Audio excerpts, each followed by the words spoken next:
Hello and welcome to BYJU'S Exam Prep. Welcome to episode 92 of International Relations This week. Under this series, every Wednesday at 8 p.m., we have been covering important geopolitical developments that have an impact on India's national interests. The discussion is strictly from the perspective of UPSC Civil Services examination. So if you're liking the initiative, do support us by pressing the like button, share your comments, and don't forget to share these videos with other aspirants as well. Before we begin today's discussion, we have an important announcement.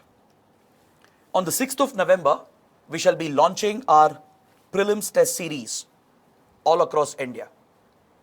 This test series shall be available both for English and Hindi medium students. It shall be available both in online and offline format. And for further details, please refer to the link provided in the description box below. This shall be an all India examination which will help you prepare for the upcoming prelims in 2023. The first two tests are absolutely free for all the aspirants, so do register immediately by using the link provided in the description box below. So with this, let's start with episode 92 of International Relations this week. First, let me tell you the topics we are going to discuss today, and then we'll take them up one by one. We're going to cover Gilgit-Baltistan. Gilgit-Baltistan was in news because last week India's Defence Minister Rajnath Singh has brought up the issue of Gilgit-Baltistan. So we shall take a detailed look at this topic, understand the controversy surrounding Gilgit-Baltistan, and also talk about the current status of Gilgit-Baltistan. Then we shall discuss the current situation in Myanmar and its impact on India. We will talk about India-China trade relationship because there has been an important development last week. We will also talk about Russia's decision to halt food grain shipments in the Black Sea and how it affects the rest of the world. And the last topic is from Brazil, where the presidential elections have been completed and Lula da Silva has won the elections. So this development in Brazil has very important implications for Latin America, and it also has an impact on India-Brazil relations as well. So we're going to cover all these topics in complete detail. So please watch the entire episode, and let's start with the first topic. Last week, India's Defence Minister Rajnath Singh, he indirectly pointed out that India has a goal to reclaim the Gilgit-Baltistan area which Pakistan has illegally occupied from India. So this statement in itself is enough to trigger tensions between India and Pakistan. Especially in the last few years, several top leaders of the Indian government have repeatedly said that India is likely to make a move on Gilgit-Baltistan. There have been a lot of references in this regard.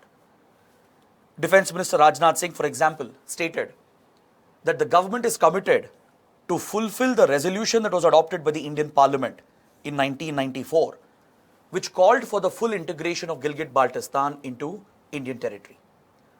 So since 1947, India has claims of Gilgit-Baltistan. We claim Gilgit-Baltistan as an integral part of the Indian Union. So here we need to examine the history of the Gilgit-Baltistan issue. First, we should take a look at the map of the region, understand where Gilgit-Baltistan is located. And then I'll explain the history of this issue and talk about the current status. The map that you're looking at here is the present day map, the official map of India. It depicts the Union territory of Jammu and Kashmir and the Union territory of Ladakh. But before India's independence, before 1947, this whole region you're seeing here, this was the erstwhile princely state of Jammu and Kashmir. The British, when they granted independence and partitioned India and Pakistan, they gave princely states the option to either join India or join Pakistan or to remain independent. So Raja Hari Singh, the ruler of Dogra dynasty, was ruling over the princely state of J&K. He had initially opted for independence at that point. Following which, Pakistan made an attempt to capture the areas around Kashmir, which led to the India-Pakistan war after Raja Hari Singh acceded J&K into the Indian Union. So with this accession, with this instrument of accession, which was signed by Raja Hari Singh, the whole princely state of J&K, as it existed in 1947, became an integral part of the Indian Union. So this is the context. Now, let me just give you a basic idea about the geography of the place that we are talking about. This region here is Gilgit-Baltistan. Roughly this region that you are seeing here is the Gilgit-Baltistan region. So Pakistan has captured some of Indian territories, that is Mirpur, parts of Poonch, Muzaffarabad.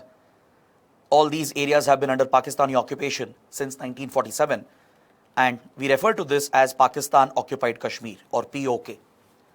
Adjacent to POK, to the north of this region, we have Gilgit-Baltistan that borders China's Xinjiang province and borders Afghanistan over here near the Wakhan corridor, the strategic Wakhan corridor, and of course borders Pakistan as well.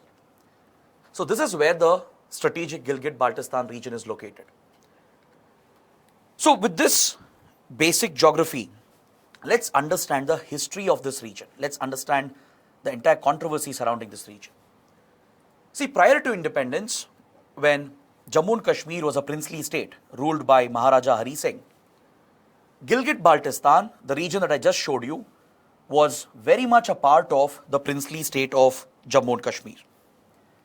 This region that we see here was very much a part of the princely state of Jammu and Kashmir, along with other parts of Kashmir, Jammu and Ladakh. In 1935, the British, they had taken Gilgit-Baltistan on lease from Raja Hari Singh. For the British, Gilgit-Baltistan was strategically very important. The British were involved in a great game with the then Soviet Republic. And since the British felt a threat, since they perceived a threat from the Soviets, from the north, the British decided to create buffers in the Himalayan region in order to protect their Indian colony. So Gilgit-Baltistan was one such buffer in the eyes of the British. It was a British strategy to have control and influence in Gilgit-Baltistan, and hence they had leased this region, this strategic region, to the north of which there was Central Asia and other strategic locations located.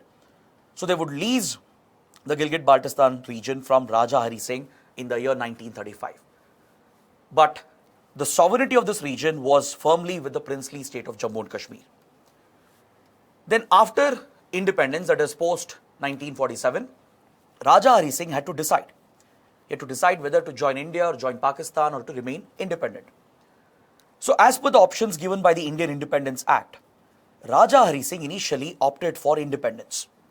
So for a short period, for a few weeks, the princely state of J&K was an independent nation. It would neither join India nor Pakistan. Now Pakistan would exploit this opportunity and launch Operation Gulmarg, which was a Pakistani military operation in which the Pakistani forces, the Pakistani army, would back the Pashtun tribal militia to invade into Kashmir Valley in order to capture the region. So very quickly Pakistan made inroads in Jammu and Kashmir and captured a lot of territories, especially in the Kashmir region that you see over here. Muzaffarabad, Mirpur, Poonch, and Pakistani forces would come quite close to Srinagar and Jammu as well. So now Raja Hari Singh had no other option left. It was under this pressure that Raja Hari Singh would seek assistance from India. And India's condition was J&K had to accede with India. If India had to defend Jammu and Kashmir and protect the princely state against the Pakistani attack, India's precondition was the instrument of accession had to be signed. So with no further options left, Raja Hari Singh eventually signed the instrument of accession, thus merging Jammu and Kashmir into the Indian Union. So technically J&K became an integral part of the Indian Union, and that happens to be the current stand of India as well. Since the last 70 odd years, India's stand, official stand, has always been that the princely state of J&K as it existed in 1947 belongs to India, entirely belongs to India, including POK that we saw here and the Gilgit-Baltistan region. So these regions are very much a part of the Indian Union, which has been illegally captured by Pakistan. That's why we keep reiterating that Pakistan is in illegal occupation of these Indian territories. So after the region merged with India, the Indian Army was deployed, which triggered the first India-Pakistan war in 1947, The war lasted for almost more than a year. And India managed to push back the Pakistani intruders, and we retook many of the captured areas. In the meantime, in Gilgit-Baltistan, a parallel rebellion broke out against Raja Hari Singh. This is something that's very interesting. In the middle of this conflict between India and Pakistan, in the Gilgit region, where people were trying to establish a distinct identity for themselves, there was a local rebellion that started, led by a political group called the Revolutionary Council of Gilgit-Baltistan. So this group proclaimed that Gilgit-Baltistan is an independent state, as an independent country, and later the group declared that Gilgit-Baltistan would accede with Pakistan. Pakistan would capitalize on the opportunity. It would formally accept Gilgit-Baltistan as well as a part of Pakistani territory under the Frontier Crimes Regulation, which was a law passed by the British in order to keep their control over the northwest frontier region. So in a way, Pakistan would try to accede this area into its own territory following this declaration of independence, which was given by the Revolutionary Council of Gilgit-Baltistan. And much before this, that is, even before independence, the British had raised their own force, a security force in Gilgit-Baltistan called the Gilgit Scouts. This security force, which was trained and cultivated by the British, was meant to protect and defend Gilgit-Baltistan against any threats from the north, particularly any Soviet threat, which was part of the great game between Britain and the Soviet Union. So the Gilgit Scouts were given the mandate to defend Gilgit-Baltistan, not just on behalf of the British, but also on behalf of Raja Hari Singh.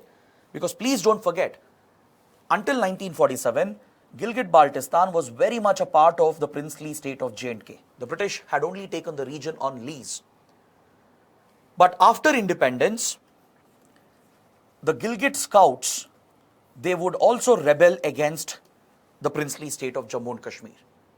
After independence, when Raja Hari Singh had opted for remaining independent, Raja Hari Singh sent his representative.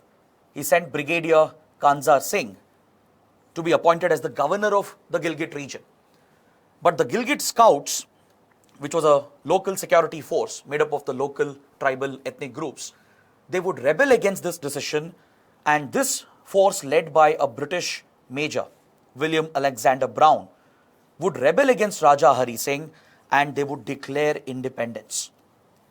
Later, the Gilgit Scouts would also align with the political group, the Revolutionary Council of Gilgit-Baltistan, and raise the Pakistani flag and even arrest the representative of Raja Hari Singh.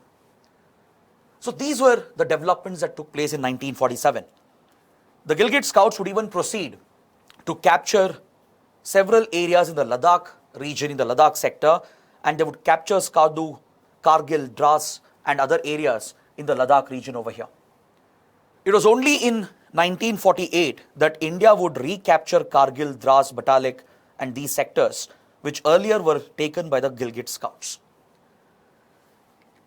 So while these developments were happening, when there was a local rebellion in Gilgit-Baltistan, there was a consistent effort by Pakistan to try and capture as much territory as possible across POK and across Gilgit-Baltistan.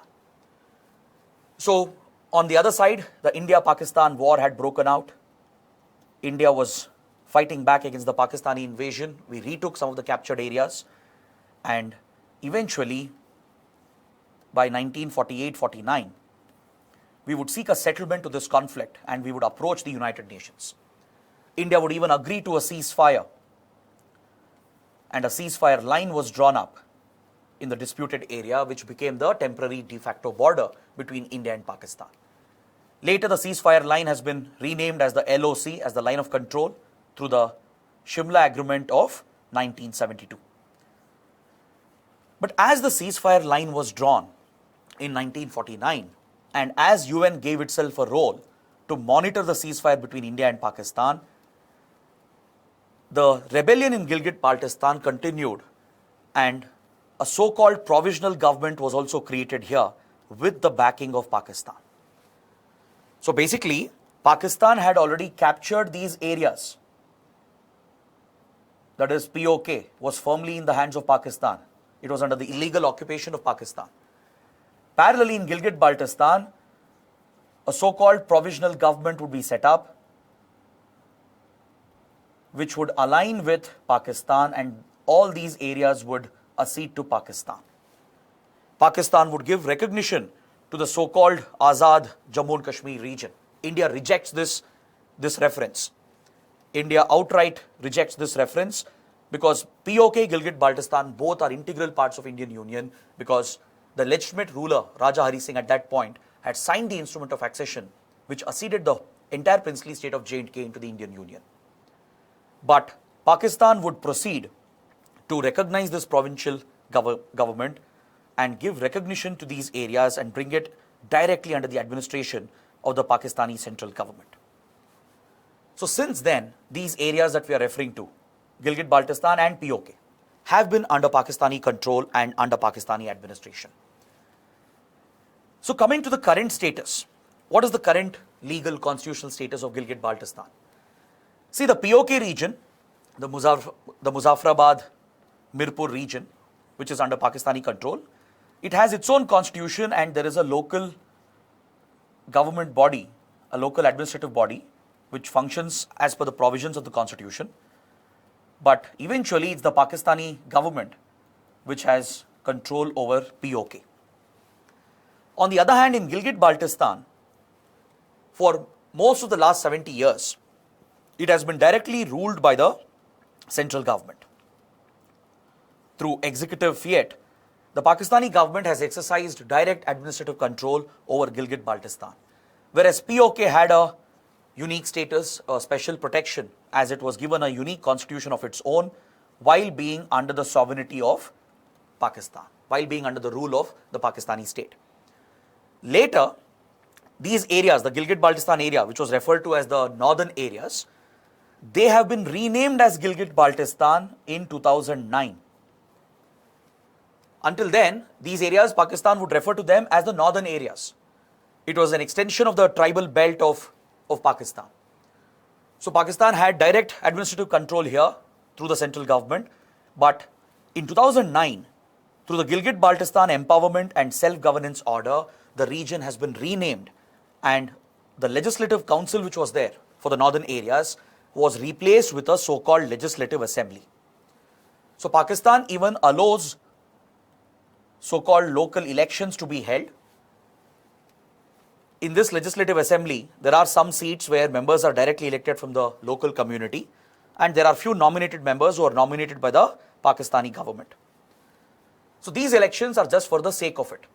There is no true democracy here, but Pakistan firmly rules and administers and controls this region through its executive control.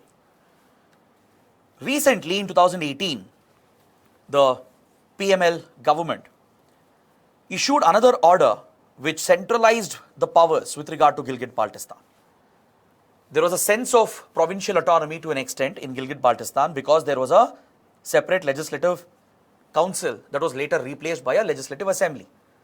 But through this new order in 2018, Pakistan has further increased its control of the central government and erased the autonomy, and Pakistan has centralized governance in Gilgit-Baltistan.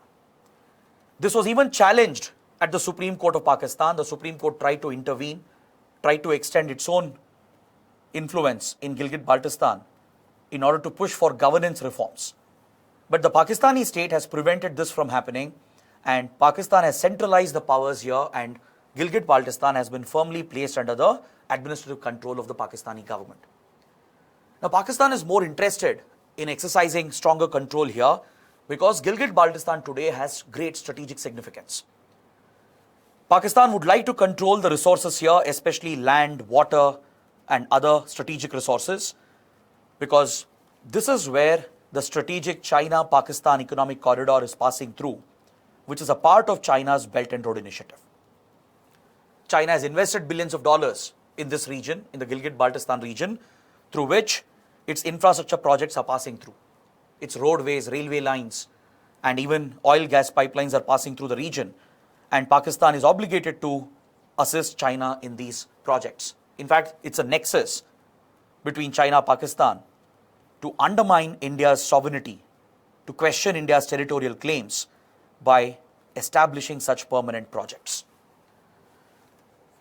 A couple of years ago, when Prime Minister Imran Khan was leading the country, his government even declared an intention to make Gilgit-Baltistan the 5th province of Pakistan.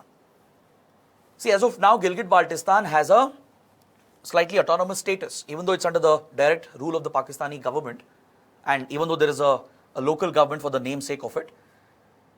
Gilgit-Baltistan is not a full-fledged province of Pakistan yet. Pakistan has official provinces like Punjab, Sindh, Balochistan, Khyber Pakhtunkhwa, right? These are the 4 provinces of Pakistan. But now Pakistan has initiated attempts in the last 2 years to fully integrate Gilgit-Baltistan and to declare it as the 5th province of Pakistan. It's in this context that India has raised very serious objections. On one hand, we are opposing the China-Pakistan economic corridor. We have criticized China's actions to get involved in the conflict between India and Pakistan. China has given itself a role in the overall Kashmir dispute by carrying out such investments through its Belt and Road Initiative. The alignment of the project is such that it passes through territory claimed by India, that is through Gilgit-Baltistan. So we have challenged the project itself, we are opposing the CPEC corridor, and on the other hand, we are strongly opposing any changes on the ground in Gilgit-Baltistan. India strongly opposed the attempts of Pakistan to further integrate this region. We have opposed the attempts to make this the 5th province of Pakistan. So it's in this context that several top Indian leaders in the last few months, they have repeatedly brought up the issue and they have reiterated India's position. Because in 1994, the Indian Parliament had adopted a resolution to make attempts to fully integrate Gilgit-Baltistan into Indian territory. So this has been reiterated, this position is being reiterated because India firmly feels that the whole princely state of J&K as it existed in 1947 belongs to India's sovereignty. So to further these claims, recently the Defence Minister brought up the issue again, highlighted the human right violations that Pakistan commits in the region, and he indirectly indicated that India would try to make attempts to make Gilgit-Baltistan as a part of Indian territory. So it's in this context that one should be familiar with the complex history, the controversial background of this topic. With this, we'll move on to the second topic for today. We'll look at our eastern neighbor, Myanmar. In the last few weeks, violence has escalated in Myanmar, and that's the reason why the topic has been in news. Last week, ASEAN foreign ministers, they held a meeting at Jakarta in Indonesia, and they expressed very serious concerns about the current situation in Myanmar. ASEAN group, which includes Myanmar as a member, has expressed very serious concerns about rising violence in Myanmar. In fact, Myanmar did not even attend this meeting of ASEAN foreign ministers. Next week, the ASEAN summit is all set to take place. East Asia summit is also all set to take place. And so all the countries of Southeast Asia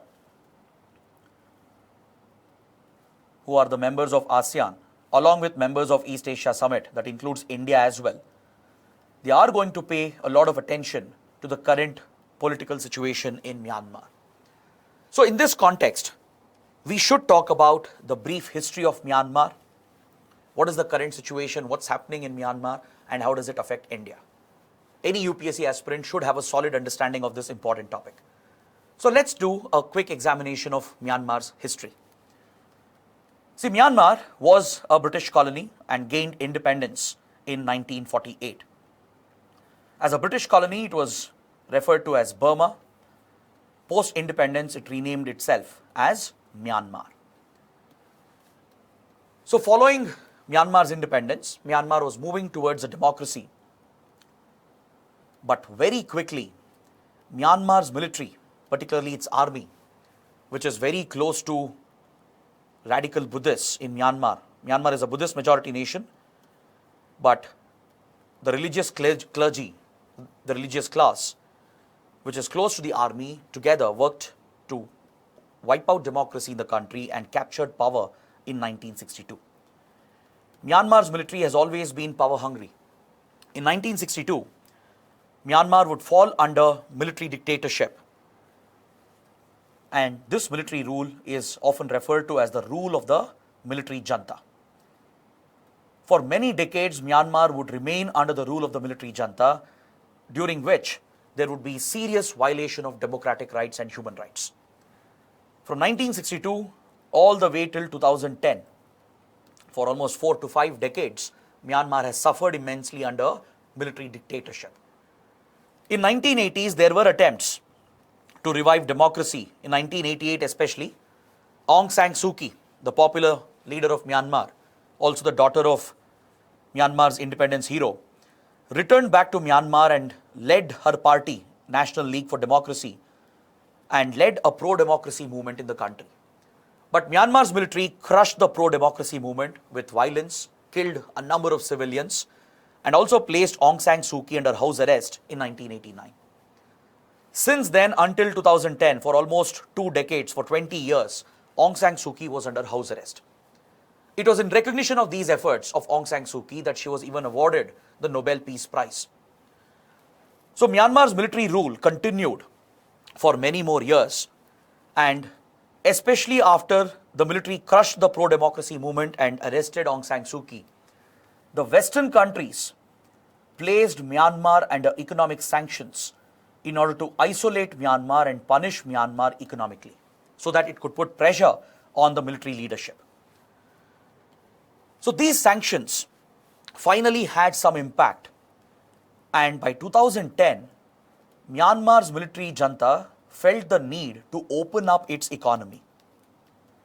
Because see, Myanmar has a lot of precious resources. Myanmar does have close ties with China, Russia and India as well, despite the economic sanctions.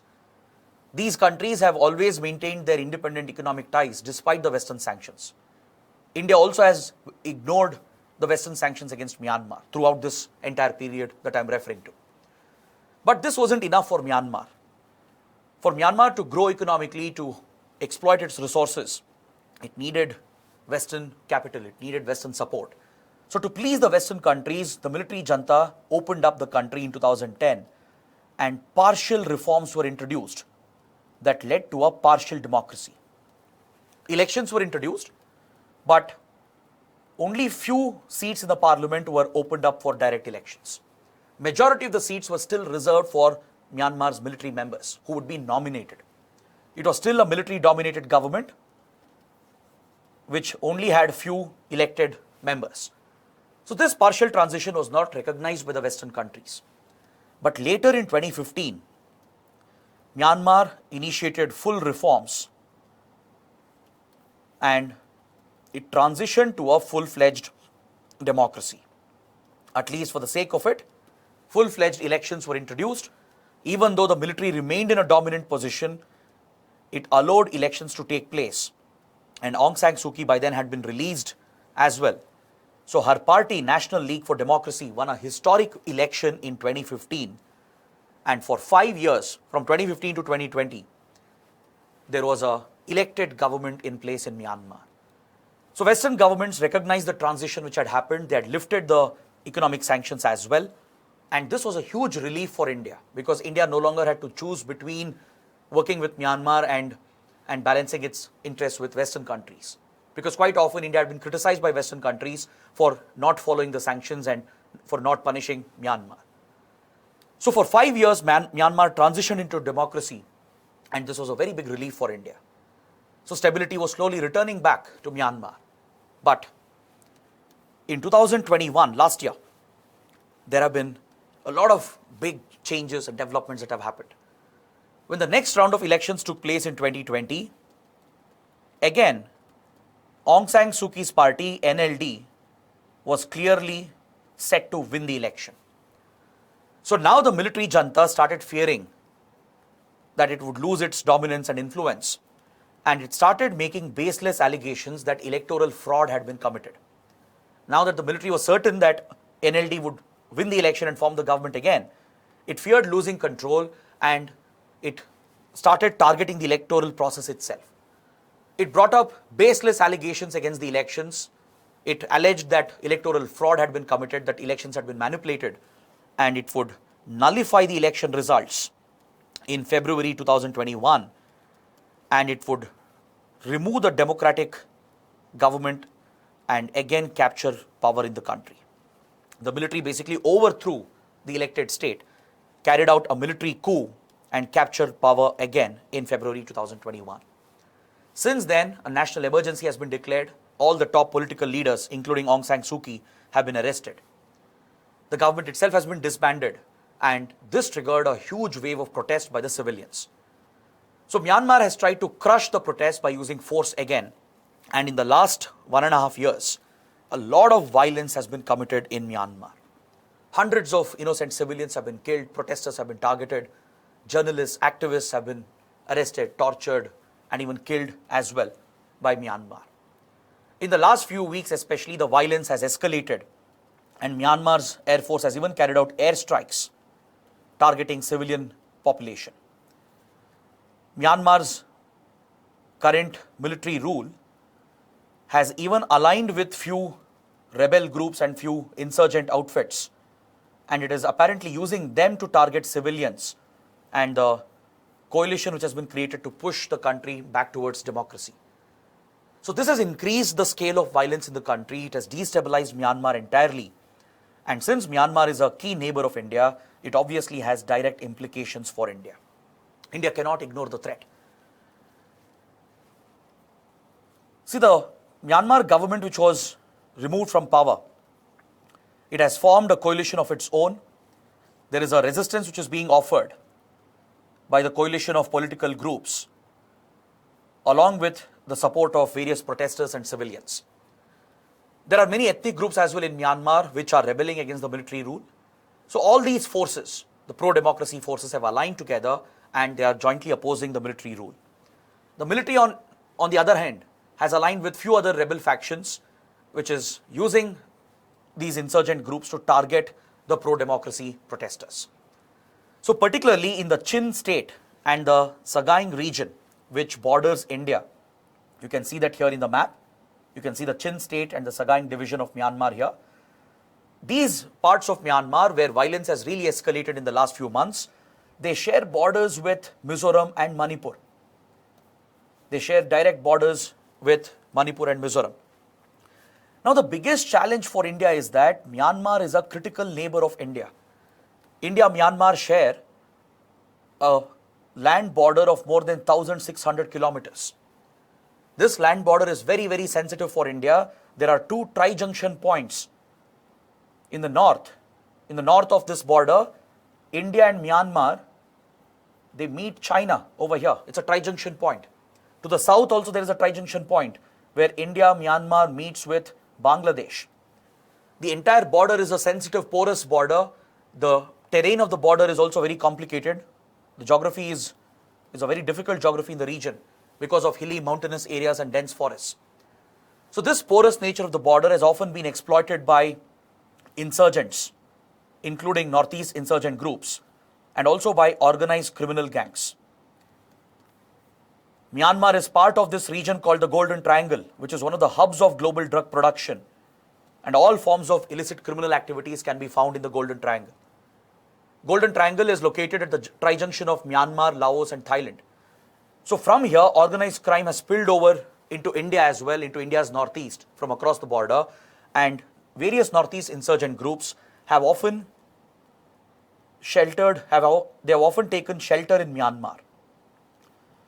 Insurgent outfits like NSCN, ULFA, the PLA of Manipur, and various other northeast insurgent outfits, they have often moved across the border, taken shelter in Myanmar. So this has always been a very big security challenge for India. So even when all these violations were happening, for example, between 1962 and 2010, there were a lot of human rights violations, violation of democratic rights that was happening under the military rule. Even the Rohingya minorities in Rakhine state were being targeted by the Myanmar army and radical Buddhists, almost causing a genocide against the Rohingyas. Despite all these violations, India wouldn't criticize Myanmar because India had adopted a very realistic policy towards Myanmar. India was displaying realpolitik. because we had bigger national interests to protect. At any cost, we needed Myanmar's support to tackle Northeast insurgency and the crime that's prevalent along the border. There have also been reports that China was covertly supporting several Northeast insurgent outfits against India as a part of its proxy war against India. So in order to stabilize the Northeast and to protect India's interests, security interests, India needed the support of Myanmar's army. Hence, India wouldn't criticize Myanmar's army directly.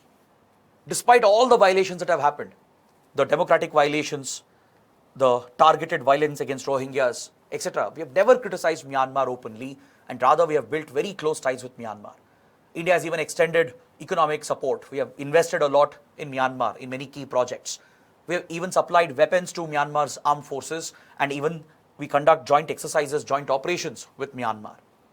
So this is the balance that India has struck to protect its core national interests. But of course, the latest developments that have happened from 2021 is of concern to India as well. India has expressed a little bit of concern about the human rights violations, the brutal violence which is being reported. But India hasn't gone to the extent of criticizing Myanmar for what has happened. Because India wants to be in the good books, we need Myanmar's help to secure the border and to contain the security threats in northeast of India. So India justifies this policy because this suits our national interests.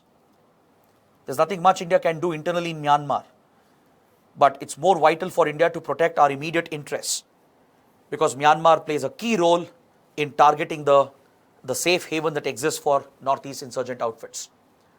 But now, there have been a lot of concerning developments which have come up. There have been reports that Myanmar's army has reportedly been working with few Northeast rebels like the PLA, the People's Liberation Army of Manipur. It's apparently using them to target civilians and protesters. So that essentially means that Myanmar has now aligned with few insurgent outfits that are operating against India. So Myanmar is likely sheltering them, and in return, these insurgent outfits like PLA from Manipur, they are being used by Myanmar to target the civilians and the protesters. So this is a very complicated situation for India. On one hand, Myanmar might be backing these outfits now, using them to target civilian protesters. That's leading to human rights violations. So this is where the challenge comes up for India. Whether should India criticize Myanmar? Should we put more pressure? Should we align with Western countries which have again reimposed economic sanctions? Or should we continue our realistic policy to protect our interests and maintain good ties with Myanmar's army? So this is a dilemma for India because parallelly there is a refugee crisis which has come up, especially in Mizoram. Ever since the latest crisis escalated from 2021, there has been a steady flow of refugees into Mizoram and also into Manipur. Many of the local ethnic groups, the tribal communities, they share connections across the border. For example, the Chin community in Myanmar is closely linked with Mizos in Mizoram. They share historical, cultural and familial connections. So a number of civilians from the Chin community, especially those who are part of Myanmar's former government and police, they've all fled from Myanmar, fearing that they would be targeted, and they've sought shelter in Mizoram. Since they have ties and connections on the other side, in Mizoram, they have been accepted as refugees and they are being sheltered in Mizoram. The challenge is more complicated for us because we have a border arrangement called the Free Movement Regime. Under this arrangement, the citizens of India and Myanmar who reside in border villages that are located within 16 kilometers from the border, they are allowed to freely move around the border without any visa.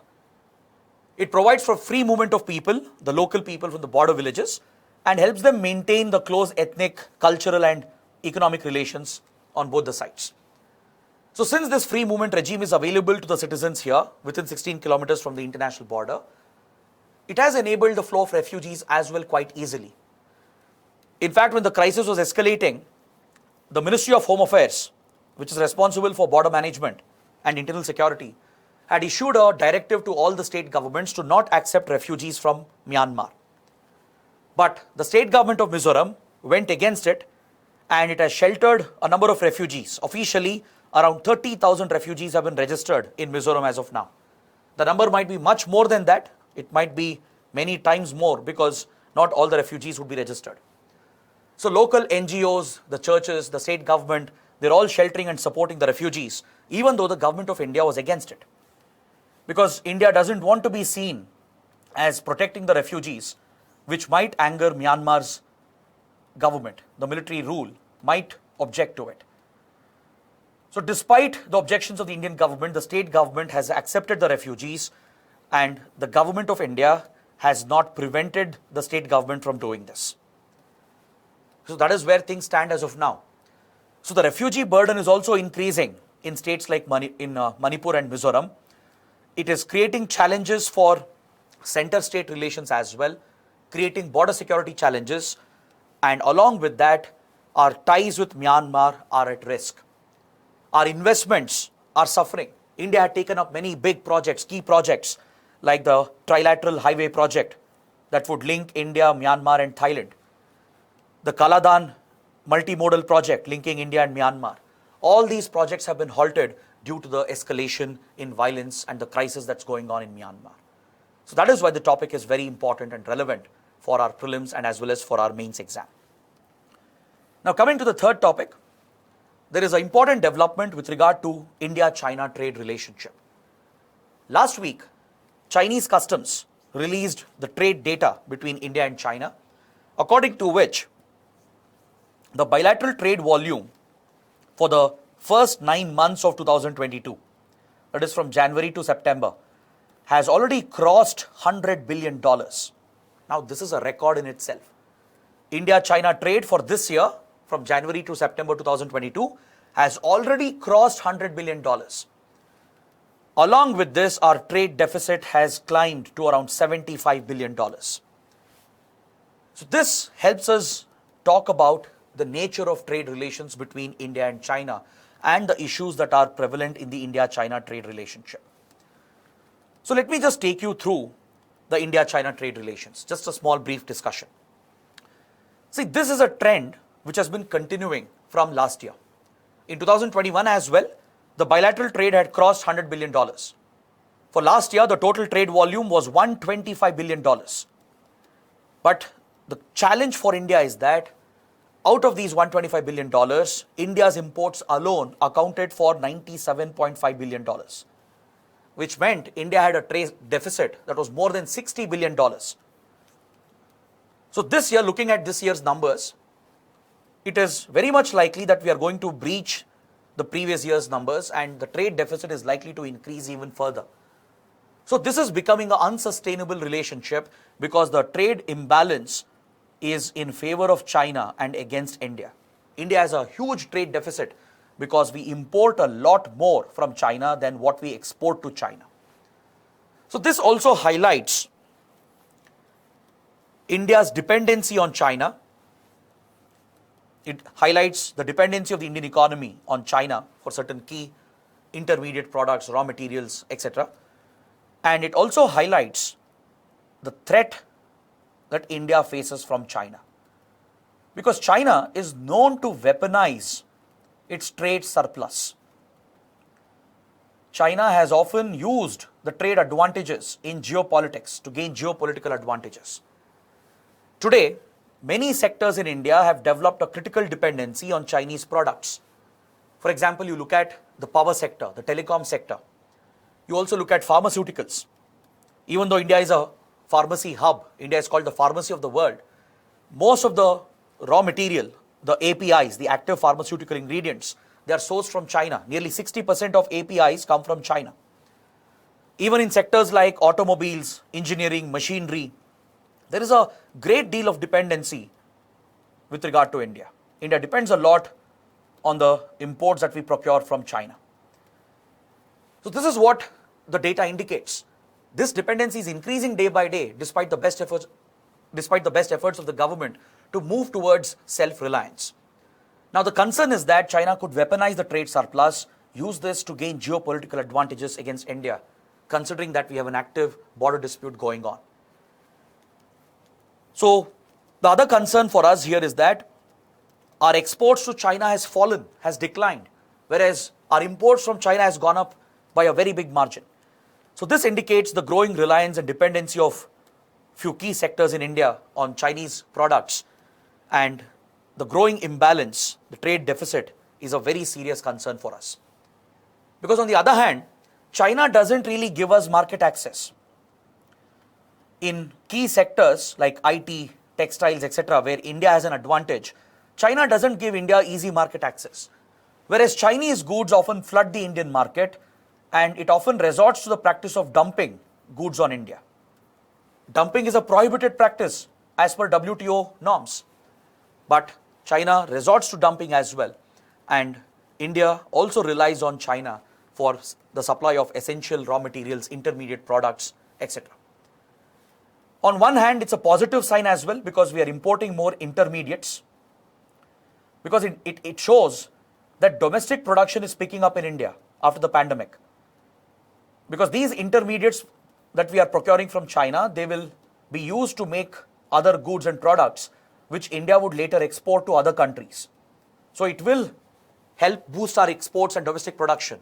But the reliance, the dependency which is growing on Chinese products is something of concern for the Indian government. There are national security concerns as well, because few Chinese companies like Huawei and others, they reportedly have very close ties with Chinese security agencies. So this also poses a security threat, especially a cyber security threat. And parallelly, we fear China misusing the trade advantage to gain geopolitical leverage against India.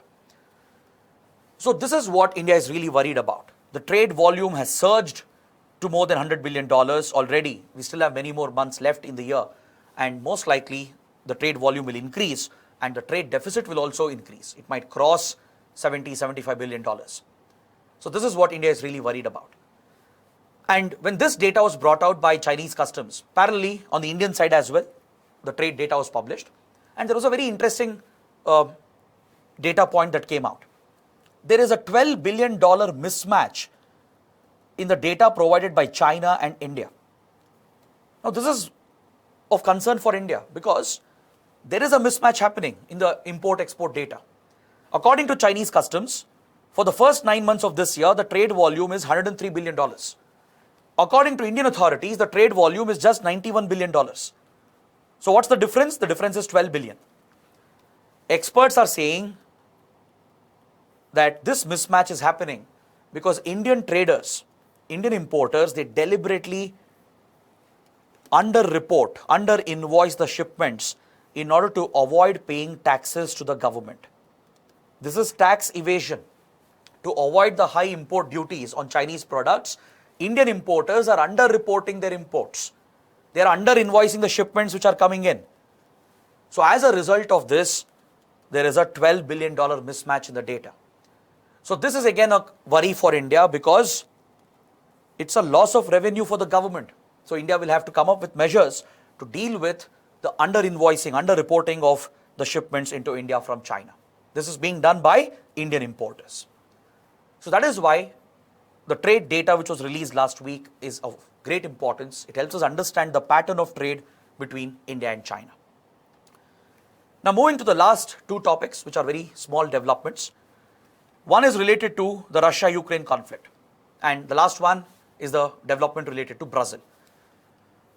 Russia has halted the food grain shipments in the Black Sea. Russia has ended its involvement in a grain initiative which was created by the United Nations along with Turkey. So this has threatened food supplies around the world, and it has increased concerns for many countries. Let me explain this quickly. See, ever since the Russia-Ukraine war began in February 2022, global food supplies have been disrupted. This is directly contributing to more hunger because food prices have shot up around the world. The reason is Russia and Ukraine. You can clearly see in the graph that I have added here, Russia and Ukraine have been top suppliers of several food grains, including wheat, corn, barley, sunflower seeds, sunflower oil, etc. With regard to wheat exports, Russia, Ukraine are the top 5 exporting countries. Most of the exports was happening through Black Sea, and Black Sea was at the very center of the conflict, where Russia was using the Crimean peninsula, which it had captured, to launch major assaults against Ukraine. So this disrupted the shipment of food grains through the Black Sea, thereby pushing up global food prices, leading to shortage of essential food grains, and it affected many countries around the world.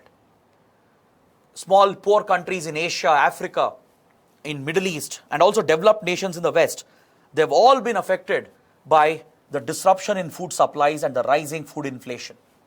This has very, very serious consequences for other countries. So to address this challenge, the United Nations had brokered an agreement along with Turkey. So Russia, Ukraine were convinced by UN and Turkey to enter this initiative called the Black Sea Grain Initiative.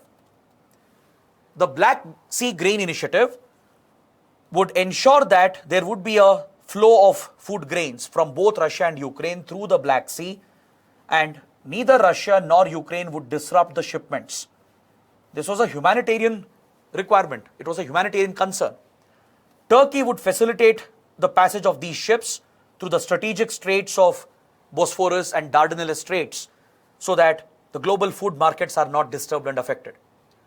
So under this initiative, millions of tons of food grains have been exported from Russia, Ukraine in the last few months, despite the war, despite the conflict. This had reduced the global food prices. It was addressing the problem of food insecurity and hunger. And now, Russia has all of a sudden quit this initiative. This initiative was supposed to be renewed in November. But Russia has refused to renew it by giving an excuse. The excuse is that Ukraine has apparently carried out a drone attack against the Sevastopol port in Crimea. Russia has a strategic port in Crimea, the Sevastopol port, from where Russia has been leading its naval and military operations. So here apparently Ukraine has carried out a drone attack, and by citing this as a reason, Russia has quit the Black Sea Grains Initiative and has refused to renew the Food Grain Initiative. So this has caused chaos in the global food markets. Global food prices are already increasing. Western countries, including US, have criticized Russia.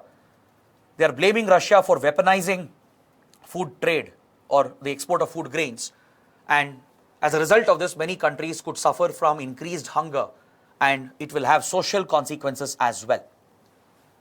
Because the food grains that come from Russia, Ukraine, they feed many countries, many poor, small countries, including many countries in Africa. This initiative of the UN, the Black Sea Grain Initiative itself, had directly contributed to the shipment of millions of tons of food grains, including wheat, corn, barley, sunflower products, etc., to low-income countries and lower middle-income countries like Djibouti, Somalia, Yemen, and others. These countries in Horn of Africa and North Africa, they're already suffering from drought. There is a severe drought going on in Horn of Africa and North Africa. Many of these countries are suffering from civil war. So hunger, malnutrition is already a very serious challenge. So these concerns will increase further. It could lead to social instability and riots and clashes as well in these countries. Even African countries like Ethiopia and others are going to be affected. India, Iran, Bangladesh, even they would rely on some of the exports coming from here. So under this initiative, all these countries had stabilized the supply. The global prices also had stabilized. But now that Russia has quit, all the countries stand to get affected. Even developed nations were also sourcing their grains from the Black Sea Grain Initiative. Even middle-income countries like Turkey, China, and others were also dependent on it. So now that Russia has quit, it will affect the shipments here. The UN, through the World Food Programme, which was procuring large quantities of food grains, will struggle to continue these procurements, and especially in drought-hit areas, in conflict-hit areas like Afghanistan, Yemen, in Somalia, hunger could increase as a direct result of this, because food prices will shoot up in the coming weeks as a result of the Russian decision. Understood? So that is why it's a very, very important development. Now coming to the last topic, the presidential elections in Brazil. The results were announced a few days back, and the incumbent president, Jair Bolsonaro, has lost the elections by a very narrow margin, and the left party, led by Lula da Silva, has won a historic mandate by a very narrow margin. It was a tightly contested election. Now, some of you might think, why is this topic relevant for us? This topic is relevant for Indian foreign policy for two reasons. One, this represents a fundamental shift, not just in the politics of Brazil, but also in the politics of Latin America. It represents an ideological shift. And it has implications for India-Brazil relations as well. Lula da Silva is becoming the president for the third time. This is not the first time he's becoming the president. This would be the third term for Lula da Silva. He comes from a left party. He's a leftist leader. He has been the president from 2003 to 2006 and also from 2007 to 2011. So during this period, Lula da Silva and his government, they were known for progressive policies and socio-economic welfare programs through which Brazil had successfully lifted millions of people out of poverty. The then government of Lula da Silva was running programs like Bolsa Familia, which became globally popular. It was a socio-economic welfare program through which Brazil was providing conditional cash transfer to the poor people to help them in providing them basic nutrition, education, healthcare, and to lift them out of poverty. It was a conditional cash transfer scheme, a very successful socio-economic program which had lifted millions of people out of poverty in Brazil. So India was closely working with Brazil to learn from Brazil's expertise because we also have similar programs in place. We have the direct benefit transfer scheme, the Manrega scheme, the Janani Suraksha Yojana, which provide for similar cash transfers. So India would work closely with Brazil, sharing expertise in implementing these programs. We were also evaluating the Bolsa Familia model that was implemented by the Lula da Silva government. The other important reason is Jair Bolsonaro, the incumbent president who is stepping down, he comes from the far right-wing ideology. Under his rule, Brazil became quite infamous because he was known for its extremist far-right views, which was quite controversial on many critical issues. Jair Bolsonaro's government was heavily criticized for mishandling the pandemic. He was not very proactive in managing the pandemic. The stand taken personally by the president directly affected Brazil's approach to contain the pandemic and led to an unprecedented death count. Lakhs of people lost their lives in Brazil, thus leading to his unpopularity. Brazil's economy also has suffered under him, plus there has been an environmental disaster in Amazon as well. Under his government, through the free market policies, many companies were allowed to freely destroy the Amazonian rainforest by even setting forest fires. So Jair Bolsonaro had come in for a lot of criticism within Brazil and also from around the world because of his controversial economic and social policies. So now, the people of Brazil have shown a fundamental shift from far right-wing ideology towards the left, and this has implications for Latin America. In Latin America, you've always seen this divide between the left and the right. It represents a fundamental shift because Brazil is the largest country in South America, in Latin America as well. So that is one reason why this is an important development. This has implications for India as well because Lula da Silva was a very close friend of India. He is seen as a moderate progressive leader who was very close to India. His socio-economic welfare programs was something that brought India-Brazil closer, and the two countries had enjoyed excellent relations during his two previous terms. Lula da Silva had even visited India multiple times. He was a chief guest as well for the Republic Day parade in 2004. Indian leaders like Manmohan Singh, then President Pratibha Patil, were also hosted by Lula da Silva. So during this period, very close relations had developed, not just in the economic and socio-economic domain, but also in the strategic domain. India was working very closely with Brazil through groupings such as IBSA, where India, Brazil, South Africa would work together to promote South-South cooperation, to assist other developing nations and underdeveloped countries. They would work with each other on the subject of climate change. They would coordinate their position as well during climate change negotiations through the IBSA platform. IBSA grouping even had a military exercise, a naval exercise, where they were focusing on key strategic issues as well. And India-Brazil also played a key role in establishing the BRIC. That is, before South Africa joined and it became BRICS. India-Brazil played a key role in the formation of this important multilateral organization.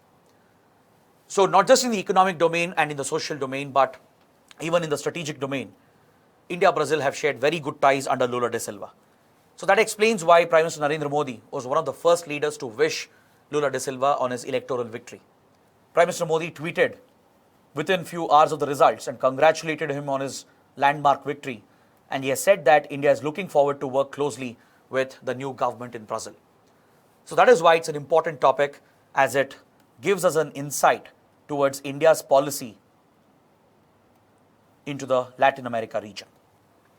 So on this note, I would like to end the discussion for today.